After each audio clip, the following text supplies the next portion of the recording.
What's up bro?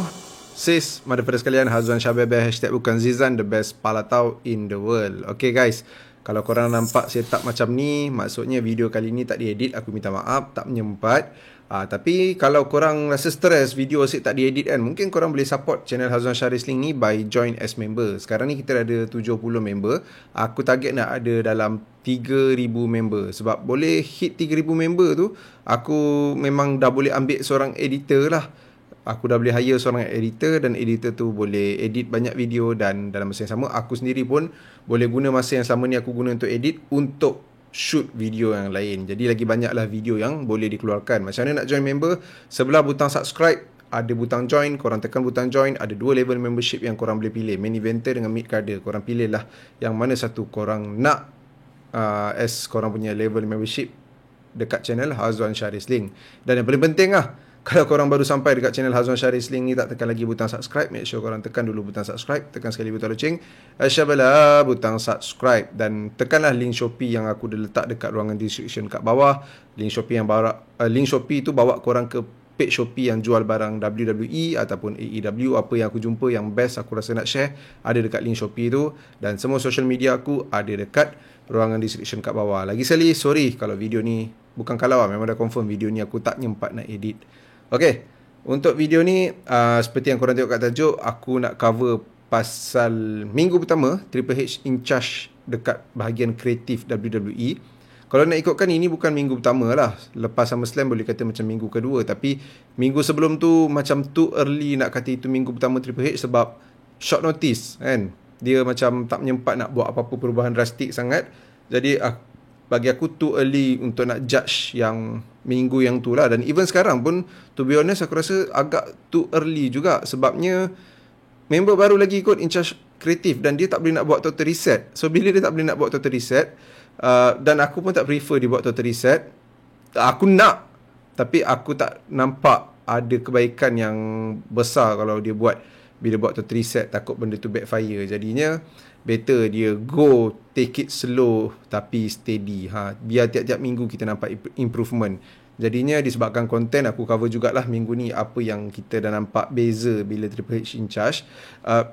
Dan kebanyakan poin aku pun, yes, itu adalah beza bila Triple H in charge, tapi still aku rasa macam aku cakap tadi, Triple H perlu diberi masa lagi. Sebab kalau drastik sangat takut show lari banyak. Dan aku pun rasa macam, yelah, dia kena buat continuity daripada benda continuity daripada jalan cerita yang dah ada. Kalau tiba-tiba bertukar sangat ke apa ke, nanti fans pelik, mana kesinambungan jalan cerita ni, mana ending jalan cerita ni, apa jadi dengan story ni, apa semua. Jadi untuk memastikan semuanya berjalan dengan kemas, so better macam aku cakap tadi, dia take it slow tapi steady, biar nampak improvement. Okay, kita tengok apa beza yang aku nampak lah bila Triple H dah in charge.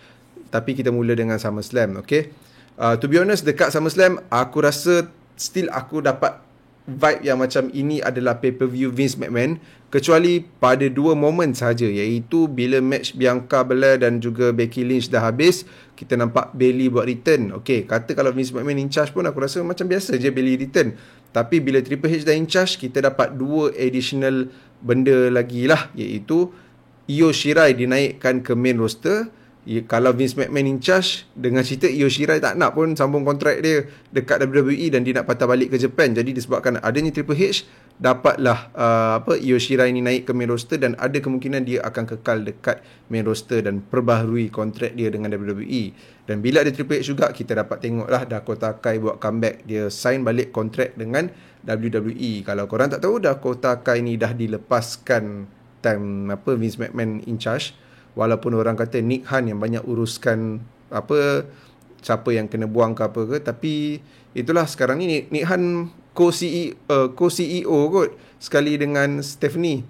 So bila dah ada dua co-CEO, entah memang betul Vince McMahon sebenarnya yang nak lepaskan semua superstar tu. Sebab kalau tak, kenapa Nick Han tak halang Triple H daripada hire Dakota Kai, naikkan perbaharui kontrak Io Shirai. Mungkin lah dia orang nak pun, aku rasa dia orang nak je perbaharui kontrak Io Shirai, tapi ambil balik Dakota Kai tu, kata kalau Vince McMahon masih in charge, aku tak nampak lah benda tu berlaku, dan aku tak nampak Io Shirai akan stay. Itu benda pertama yang aku nampak dekat SummerSlam lah, yang bezanya bila Triple H dah mula in charge dengan sebelum tu yang Vince McMahon in charge lah. Dan kalau korang perasan hari tu Triple H ada buat interview, ini kita lari kejap, dia buat interview dengan BT Sport, dengan beberapa berita jurnalis lah. Dan video tu korang boleh nampak kat YouTube. Dekat situ tak nampak lagi lah Triple H terlalu mereveal sangat apa yang dia nak buat. Dan even dekat Logan Paul punya podcast pun Triple H still tekankan yang paling penting sebenarnya adalah story. Kau buatlah apa pun, kau berlawan lagi le babeng pun, tapi kalau story tu tak make sense, then benda takkan over dengan crowd lah. Yang paling penting dia nak bagi crowd feel apa yang WWE ni buat. Kalau takat hanya tunjuk match best ataupun story je best tapi perlawanan bosan, dalam perlawanan pun tak ada story yang cuba nak diketengahkan, so no point. Dia siap bagi tahu yang dia ada kawan seorang penulis, kawan dia kata dia boleh bagi dia 5 minit, dia boleh buat satu jalan cerita tu menarik dengan hanya satu pistol dan juga satu peluru daripada machine gun yang ditembak sepanjang 30 saat tu. Dia kata yang pistol dengan peluru, satu peluru tu je boleh jadi lagi menarik kalau diceritakan dengan baik kan. So itulah, it is all about how you tell the story untuk Triple H. Bagi aku benda tu lebih kurang Vince McMahon jugalah sebenarnya, yang paling penting story. Tapi kita boleh nampak lah macam mana Triple H dengan Vince McMahon in charge story tu. Bezanya kita tengok dulu NXT Black and Gold dan juga main roster lah. Even Black and Gold dia punya match quality sedap gila babeng, tapi story dia simple but effective. Aku rasa storyline dia tak perlu nak over pun still shock nak tengok. So aku rasa Triple H ambil idea daripada kawan dia yang writer tu kan. 5 minit dengan satu pistol, satu peluru tu lagi better daripada 30 minit machine gun. So aku tak risau. Orang kata mungkin kalau Triple H in charge lebih fokus dekat combat apa semua kan, skill wrestling atas gelanggang tu match lagi best. Tapi sebenarnya tidak. Aku rasa story pun boleh improve sebenarnya bila Triple H in charge. Okay, dan kita patah balik ke main point yang aku nak cerita lah. Yang tadi SummerSlam yang pertama tu Bayley, Io Shirai, Dakota Kai, and then second one is apa yang berlaku dekat main event SummerSlam. Okay, sebab dekat perlawanan kedua sampai perlawanan kedua terakhir tu aku still rasa nampak macam Vince McMahon punya SummerSlam lagi. Tak nampak Triple H sangat, kecuali yang tadi aku beritahu lepas first match Dakota Kai, Io Sky, dan juga Io Sky dari tadi aku sebut Io Shirai, masih nak digest lagi nama dia dah tukar, dan juga Bayley. So yang satu lagi aku nampak inilah SummerSlam Triple H adalah pada main event. Yes, Brock Lesnar, Roman Reigns adalah something yang Vince McMahon nak. Aku tak yakin kalau Triple H in charge main roster dia akan guna dua orang ni untuk main event SummerSlam. Tapi sebab benda tu dah plan lama sebelum Triple H in charge lagi, jadinya apa yang Triple H buat kat sini yang aku nampak sebenarnya adalah quality. Kalau tak, aku yakin dekat main event SummerSlam kita akan nampak benda yang biasa je lah. Benda yang selama ni Roman dengan Brock selalu buat. Finisher. Lepas tu match tak terlalu lama. Even di Usos akan kacau. Tapi kali ni pun ada di Usos kacau juga. Tapi cara Triple H buat main event kali ni kita nampak lah Brock Lesnar dan juga Roman lari daripada aku panggil benda ni like main event malas lah. Sebelum ni bagi aku main event malas. Finisher. Lepas tu match tak lama, tak panjang. Tapi kali ni match lama panjang. Yes, ada finisher tu juga, standard Roman dan Brock. Tapi ada banyak lagi benda yang diorang buat. Main kat luar gelanggang, guna meja, angkat gelanggang guna traktor, siap masukkan Roman kat traktor, humban Roman daripada traktor ke bawah. Lepas tu main dekat meja luar, Paul Heyman kena F5. This is the best way untuk kau nak close Roman dan juga Brock punya saga. Dan this is how you book a main event. Lagi-lagi SummerSlam. Orang kata SummerSlam pay-per-view kedua terbesar dalam WWE selepas WrestleMania. Dan baru Royal Rumble dan juga Survivor Series, Money in the Bank. Tapi untuk aku sentiasalah Royal Rumble paling besar. Dulu NXT TakeOver nombor 2. Tapi sekarang ni aku dapat rasa kebesarannya SummerSlam tu dekat main event saja. Kalau main event ni tak ada, aku boleh kata SummerSlam hari tu it's not like a huge pay-per-view lah. Jadi main event malas dekat SummerSlam tu dah tak ada. Kita dapat tengok main event yang bagi aku, that is how you build a main event.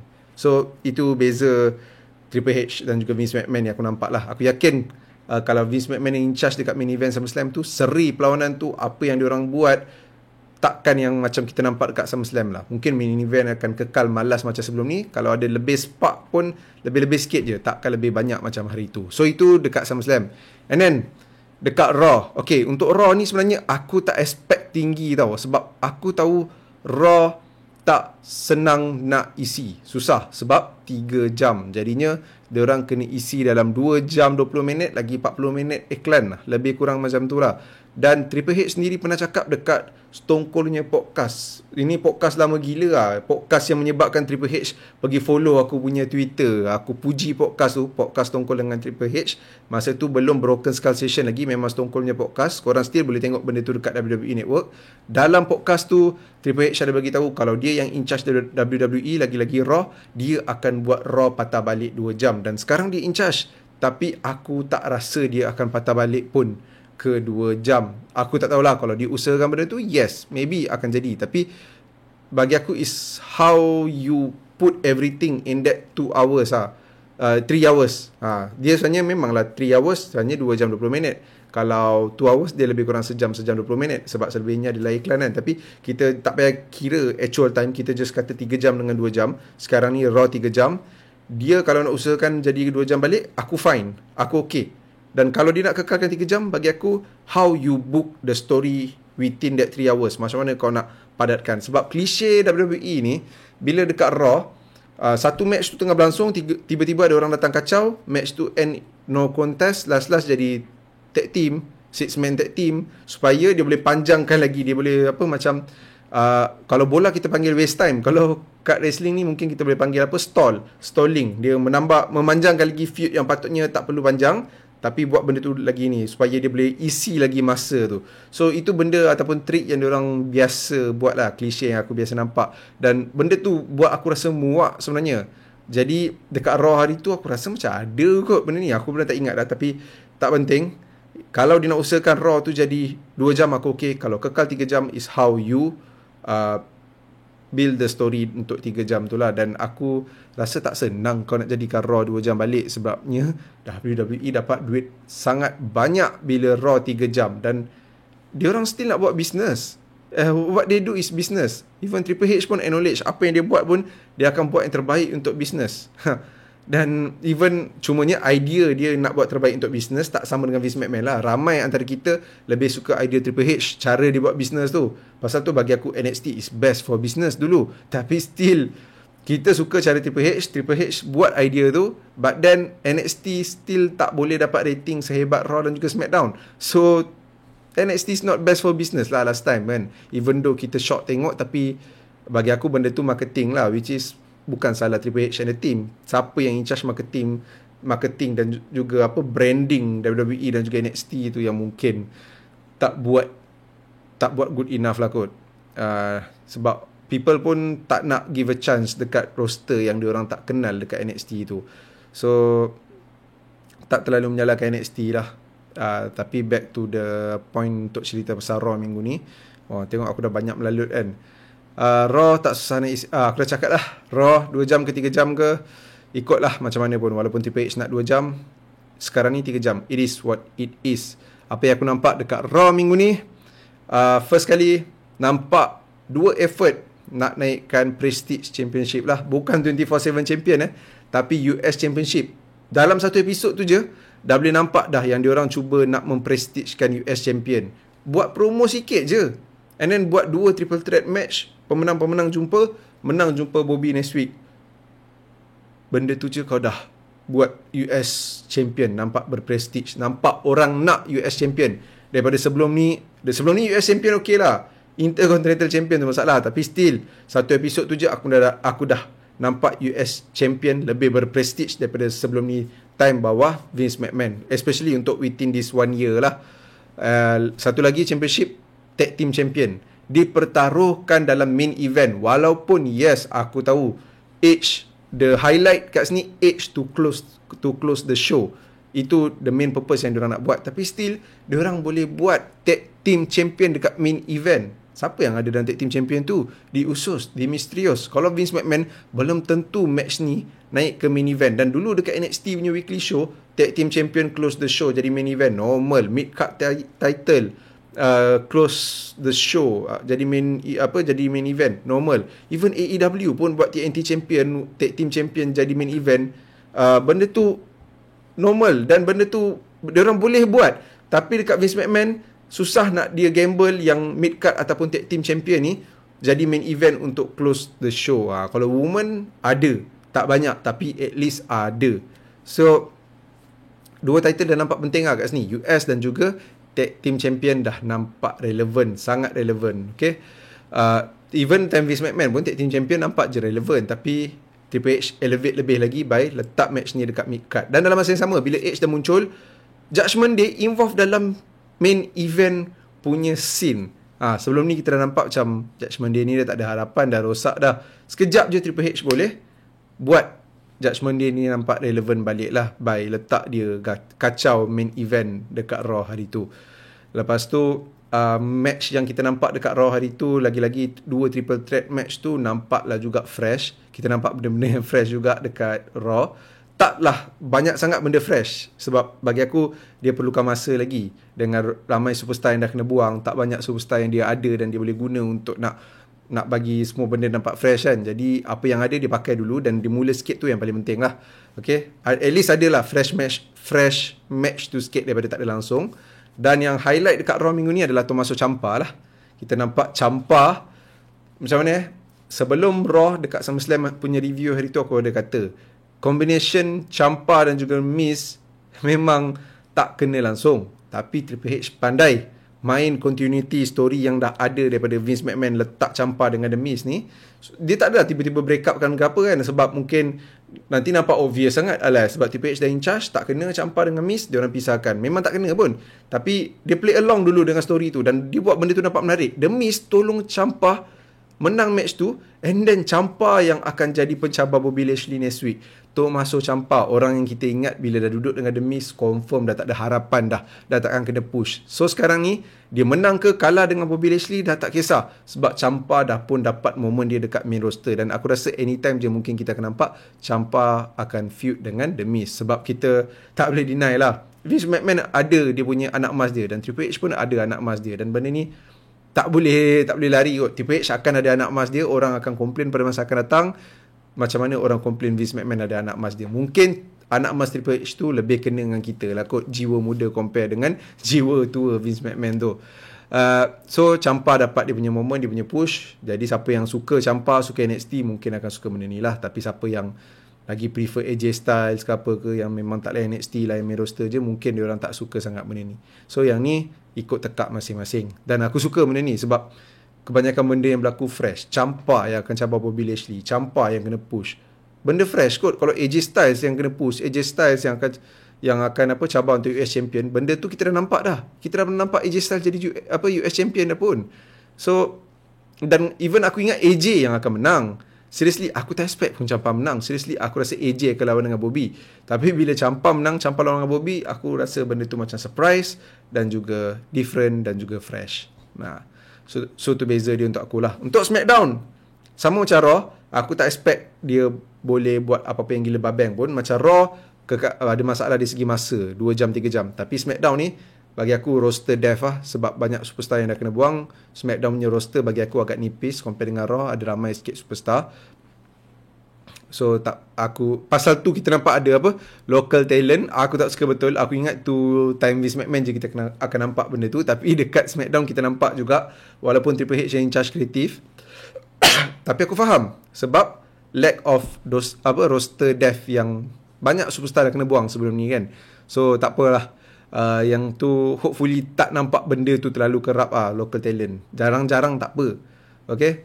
And then kita nampak Ricochet dengan Corbin kick off SmackDown. Satu benda yang aku tak expect WWE akan buat, tapi aku suka benda tu sebab walaupun pernah tengok Corbin dengan Ricochet sebelum ni, aku rasa macam tiba-tiba cara dia tu macam menunjukkan ini era baru untuk SmackDown. Dan aku rasa benda tu macam ada fresh sikit.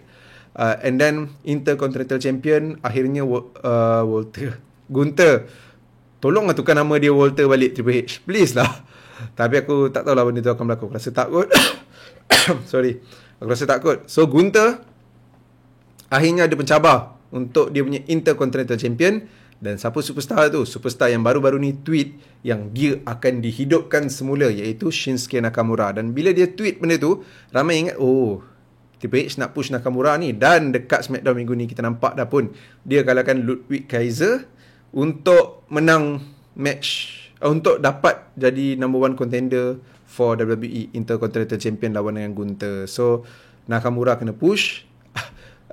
Tapi macam mana dulu selalu je Nakamura kena push masa Vince McMahon menang Royal Rumble, Intercontinental Champion menang beberapa kali. Tapi itulah, bila dah jadi champion tak buat apa pun. Diorang tak pandai pakai Nakamura bila Nakamura jadi champion, tapi pandai pakai Nakamura bila Nakamura nak mencabar. Jadi mungkin Triple H boleh buat something different kat sini. Aku tak sabar nak tengok benda tu lah. So Intercontinental Champion nampak relevan sikit, ada kenaikan prestige kat situ, dan Nakamura kena push. Liv Morgan tiba-tiba macam backfired lepas kena boo dengan crowd lepas SummerSlam hari tu. Padahal bila match tu dah habis, sebab lagi ramai tak suka Ronda daripada Liv Morgan. Lepas tu Ronda pula dah bertukar watak jahat. Last Liv Morgan kena boo. Yang ni aku tak faham. Dan aku tak tahu ni idea Triple H ke idea siapa ke. Tapi aku terkejut lah benda ni boleh berlaku dekat SmackDown baru ni. Liv Morgan kena boo. Padahal Liv Morgan ramai gila kot nak dia jadi champion hari tu, dan ramai happy dia jadi champion. Merchandise dia sampai laris dia jual. Tapi mungkin cara dia menang dengan Ronda Rousey tu yang buat orang berpaling tadah daripada dia lah. So kalau itu idea Triple H, itu satu silap Triple H yang dia dah buat lah kot. Tapi cerita pasal Women Champion lagi. Akhirnya Shayna Baszler jadi number one contender. Sebelum ni aku pun tak pernah ingat, pernah ke Shayna Baszler ni jadi number one contender untuk champion cabang, untuk champion Raw ke SmackDown? Mungkin pernah, tapi kalau pernah pun aku dah tak ingat, sebab benda tu tak memorable. Dia tak pernah menang champion dekat main roster bagi aku. Maksud aku Raw dan juga SmackDown solo champion. Team champion pun pernah ke? Aku rasa macam tak pernah kan? Tak pernah kot. Tapi bila Shayna Baszler menang dan kena push, aku okay dah. Dan seriously, walau aku rasa by Crown Jewel ataupun lepas Crown Jewel apa lah? Tak, ada Clash of the Castle dulu, baru Crown Jewel. Even kalau kat Clash of the Castle Shayna Baszler berjaya kalahkan Liv Morgan, aku dah okay dah. Sebab Liv Morgan at least dah dapat lah juga 2 bulan jadi champion kan. Lepas tu dia boleh jadi pencabar lagi kan. Dia boleh cabar balik, menang balik. Tapi kalau terus nak bagi Shayna Baszler menang lepas dah push dia macam ni, aku okay. Nak bagi Shayna kalah dulu, tapi dalam masa yang sama akan continue build up dia punya relevancy dekat main roster tu, aku okay juga. Tapi at least Shayna Baszler, satu nama yang dulu aku kata aku nak tengok dia menang Royal Rumble, aku nak tengok dia menang Women's Money in the Bank. Akhirnya dia menang juga dia tak menang pun dua-dua ni, tapi dia menang gauntlet match untuk jadi pencabar Liv Morgan. Dan in the future, please, aku nak tengok Shayna Baszler jadi Women Champion. Dan aku dah nampak harapan tu dah ada lah. Main event, kita nampak Karrion Kross. Ataupun nama glamour dia, ataupun nama gelaran dia, kita panggil dia Lord Karius. Okay? Kita nampak si Karius ni. Lain pula Karius dengan Karrion. Karius Kross, dia buat dia punya comeback. To be honest, aku agak sakit hati dengan benda ni. Bukan sakit hati dengan Cross comeback ke apa, tapi aku dapat spoiler kan. Adalah orang, aku macam ni lah, kalau korang tahu sesiapa comeback ke apa, tak payah hantar dekat DM IG aku. Sebab aku pergi Kuantan Sabtu tu. Aku Ahad pagi-pagi baru aku boleh tengok SmackDown. So aku balik tengah malam Sabtu. So aku dah dapat spoiler. Even ada yang tak kata pun siapa yang ni, tapi dia bagi tahu dah ada return yang mungkin aku akan suka. Tapi kau bayangkanlah, biarlah aku tengok benda tu dengan surprise dan tak mengharapkan apa-apa, supaya bila surprise tu berlaku, aku macam happy kan. So tak payah hantar apa-apa lah dekat IG aku. Sebabnya aku nak biar benda tu betul-betul surprise. Tak payah nak bagi hint pun ada comeback ke apa. Dan paling penting, jangan spoiler lah, okay. So aku sakit hati sebab spoiler je. And then Karrion Kross, dia buat dia punya comeback. Time Drew dengan Roman buat promo. Kalau aku tak dapat spoiler langsung, aku rasa benda tu akan jadi satu kejutan lah.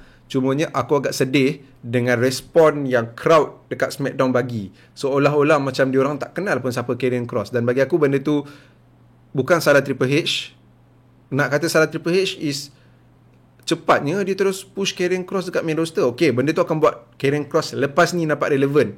Tapi bila muzik dia dimainkan tu buat orang clueless. Siapa ni? Kan? Tapi itu yang buat orang clueless, siapa ni tu salah Vince McMahon. Sebab naikkan ke main roster tu tanpa Scarlett, dan juga tak buat benda yang memorable pun untuk Karrion Kross dekat main roster. Jadinya aku rasa Triple H try to baiki balik benda tu. So awal-awal tu suffer sebab silap Vince McMahon dulu. Tapi bila Karrion Kross dah muncul, lagu tu dah berkumandang, dengan nampak Scarlettnya lagi, aku happy lah. Just that, macam aku cakap tadi lah, sedih tengok crowd yang macam tak reti nak sorak. Kalau aku macam, oh my god, holy God. Kalau aku dah macam tu lah. Tapi crowd boleh buat relax pula. So bila crowd buat relax, sedih lah aku. Aku sedih kot. Aku rasa dia punya treatment patut better lah. Dan bila dia serang Drew McIntyre tu, brutal. Okay, yang tu aku suka. Lepas dia dah mula serang Drew McIntyre sampai habis tu, aku suka lah. Lagi-lagi Scarlett bawa jam pasir tu kan, lala TikTok. So benda tu best. Dan kenapa dia perlu serang Drew McIntyre je, tak serang Roman sekali? Adakah nak isi masa lapang sementara nak menuju Clash of the Castle? Roman mungkin tak asyik muncul, jadi Drew tak ada orang nak berlawan, tak ada feud, jadi dia isi dulu feud Drew dengan Karrion Kross, maybe. Tapi aku harap itu bukan benda yang diorang plan lah. Aku just nak Karrion Kross diguna pakai dengan baik. Mungkin jadi triple threat dekat Clash of the Castle. Drew McIntyre akan menang champion tu. Tapi takkan dia nak buat Roman kena pin. Mungkin diorang pakai Karrion Kross, Karius ni, untuk jadi orang yang kena pin kan. Macam mana tu? Kalau benda tu lah idea diorang, then kenapa Karrion Kross weh?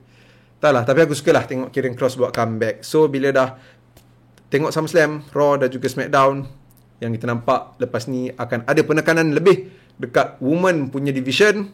Triple H akan sign dia punya favourite superstar dia daripada NXT semua. Dan dengar cerita, ada news baru ni bagi tahu yang Triple H akan sign lagi superstar yang dia rasa dia nak pakai dekat main roster. Dan aku yakin lah yang dia nak sign tu semua yang WWE pernah lepaskan sebelum ni. Dan salah satu nama yang aku tahu Triple H dengan Stephanie betul-betul nak adalah Jon Moxley. Tapi tak tahulah Jon Moxley nak patah balik ke tak. Jon Moxley dulu NXT pun bawa Triple H juga. Okay, sign his favorite, push his dia dalam masa yang sama, selain daripada sign dia punya favorite, dia pun akan push juga favorite dia lah. Kita nampak macam Ciampa dah menang triple threat, lepas tu kalahkan AJ Styles, lepas tu sekarang ni Karrion Kross pula terus ke main event picture. So jangan terkejut kalau kita tengok Triple H dah push dia punya favorite ni untuk menang ataupun involve dalam bigger picture yang ada dekat WWE lah. Dan bagi aku benda ni normal lah. Daripada dulu Vince McMahon push dia punya favorite kot, Roman, Theory, banyak nama lagi yang aku rasa aku tak boleh sebut pun, korang dah boleh tahu kan.